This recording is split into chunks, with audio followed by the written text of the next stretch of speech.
Thank you so much for the possibility to introduce the Expanded Animation Symposium. I am a professor at the University of Applied Sciences Upper Austria, very close to Linz, and I'm also the director of the ISEA Electronic Animation Festival. So this is a project collaboration between ISEA Electronic and our university. So this paper discusses challenges and proposals for archiving such an ambitious symposium. And it also shows the collaboration with a huge archive and also with an international partner. So first, I will introduce the symposium. It's an annual event. We started in 2013. This year we have the 10th anniversary. So in conjunction with the pre-category computer animation, this symposium addresses the fringe areas of digital animation and the intersection of animation and media arts.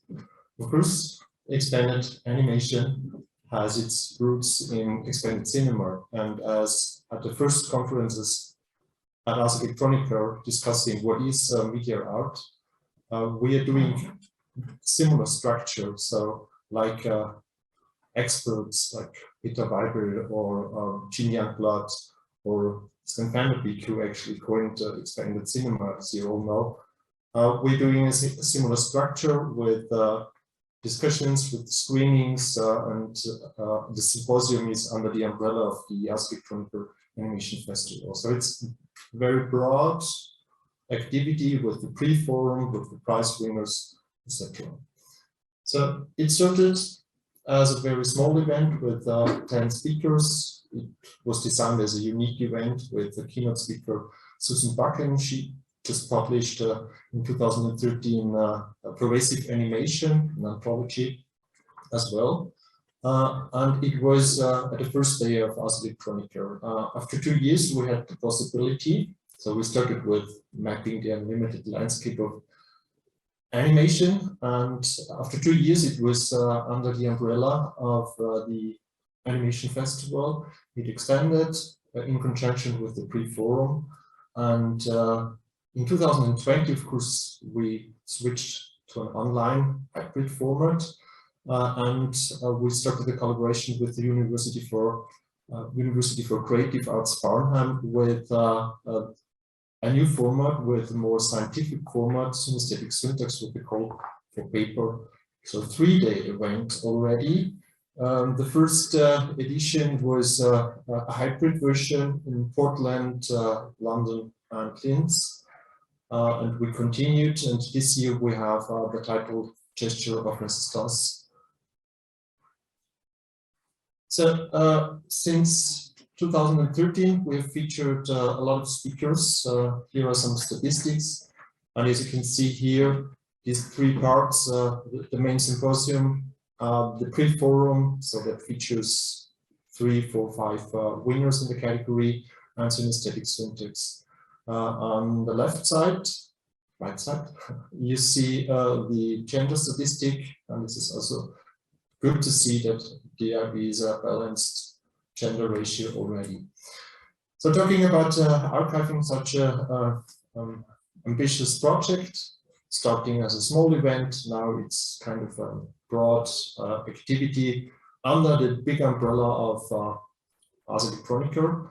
We started with the website. Since last year we have an online archive that you can see here. And this was quite important that we started documenting the festival at the beginning. So now you can go to the first videos of the first symposium. You see Vigil Dietrich talking about his projects. And you see that we put a lot of effort in producing the videos, split screen with graphics, etc. And of course, in collaboration with ISEA Electronica, we had the privilege to spread it also into ISEA Electronica archives. So you find all the material that we have created. For instance, the keynote by Rose Bond in 2020 is in the subsection talks and lectures. But We also featured our videos on Vimeo at the beginning, and 2 years we are streaming on YouTube. So we have a huge archive with a lot of videos. And since the beginning, we have a collaboration with the local television broadcaster, and there's also an archive. So the videos are archived on 3 platforms. And this is a classical archiving form of a symposium. We published an anthology summarizing the first 6 editions, and also this anthology is reflecting the hybridity with a section with short and long papers, essays, but also a section of featuring projects from Ars Electronica. So there are a lot of challenges, and one, of course, is you have to document such events since the beginning, and fortunately we can do this with our students with a lot of support of volunteers, because we have different venues. Every year there is a different venue, and you can also see a very special venue, the Deep Space, and it's of course a big problem how you document interactive performances. For instance, Mike Winkelmann's presentation of his 5,000 every days, and he made a live performance there. The video documentation is quite good, but of course it just gives a short insight. So I will conclude, and this is my conclusion. After 10 years, we started very early with documenting everything and with a broad strategy. So in collaboration with the local television broadcaster, very traditional archive, in conjunction with Ars Electronica's huge archive, this opens the door for a lot of collaborations as well.